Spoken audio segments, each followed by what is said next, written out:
మధుపదం YouTube ఛానల్లోని అన్ని వీడియోలు వరుసగా చూడాలనుకుంటే సబ్స్క్రైబ్ చేసుకోవడంతో పాటుగా బెల్ అంటే గంట గుర్తును కూడా నొక్కి ఆల్ని సెలెక్ట్ చేసుకోండి.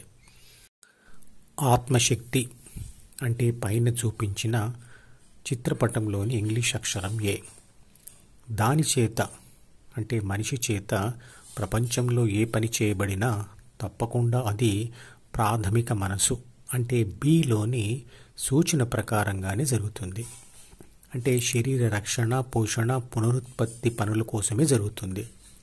ఆత్మశక్తి మరియు ప్రాథమిక మనసు రెండూ కలిసి న్యూరాన్ కణంలో ఉంటాయి.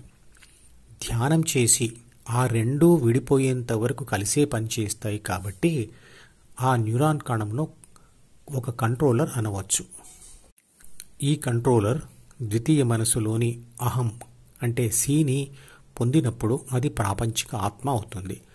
ప్రాపంచిక అనుభవాలు పొందిన ప్రాపంచిక ఆత్మశక్తి ఓటమి లేదా గెలుపు అనే అనుభవాలకు అనుగుణంగా ద్వితీయ మనసులో 3 రకాల విషయాలు రాస్తుంది. ద్వితీయ మనసులో రాయబడే ఆ 3 విషయాలు ఏమిటంటే, 1 అహం అంటే నేను, నాది, నాకు, నన్ను అనే స్వార్థ భావన. మరియు 2 ప్రాపంచిక అనుభవాల సమాచారం, దాని ఇంగ్లీష్లో డేటా అంటారు. మరియు 3వది ఆ సమాచారాన్ని ప్రాపంచిక ఆత్మ బంధించి లేదా విశ్లేషించి ఏర్పరచుకున్న సూచన లేదా కోరిక. అది కూడా ప్రాపంచిక సమాచారంతో పాటుగా చిత్రపటంలో చూపించిన ద్వితీయ మనసులోని డిలోనే రాయబడుతుంది. ద్వితీయ మనసులోని డి అంటే ప్రాపంచిక సమాచారం ప్లస్ కోరికలు ప్రాపంచిక ఆత్మ యొక్క ఓటమి లేదా గెలుపు అనుభవాల మీద ఆధారపడి ఉంటుంది. మరియు డి మీద ఆధారపడి సి అంటే అహం పెరగడం లేదా తరగడం ఉంటుంది. అది ఆత్మచేత రాయబడిన నేను, నాది, నాకు, నన్ను అనే స్వార్థ భావన. అసలైన నేను అనే ఆత్మశక్తి వేరు, నేను అనే ఈ భావం వేరు. అసలైన నేను అనే శక్తి అంటే ఆత్మ ద్వితీయ మనసులోని నేను అనే భావమును పట్టుకోవడంతోనే అది ఆత్మకు మార్గదర్శనం చేయడం మొదలు పెడుతుంది. నిజానికి అంతకంటే ముందే ప్రాథమిక మనసు లేదా జీన్స్ పుస్తకం ఆత్మశక్తికి మార్గదర్శనం చేయడం మొదలుపెట్టి ఉంటుంది.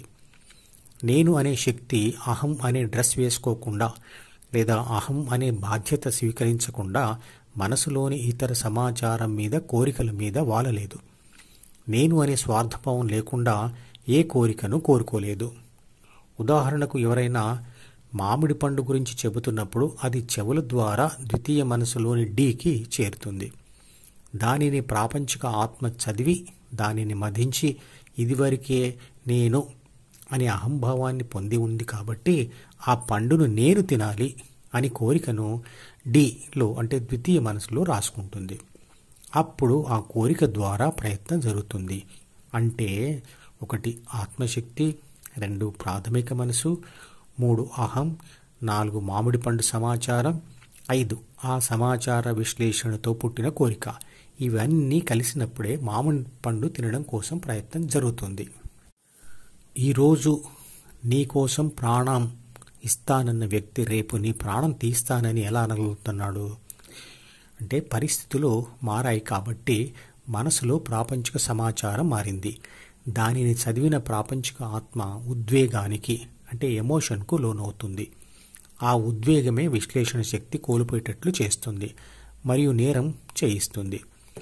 చదువుతున్న కథను బట్టి నేను నవ్వడమో భయపడ్డమో జరుగుతుంది.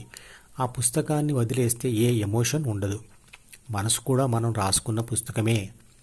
అలా మనో పుస్తకాన్ని వద్దనుకున్నప్పుడు వదిలేసే శక్తి తెచ్చుకోవడానికి చేసే ప్రయత్నమే ధ్యానం.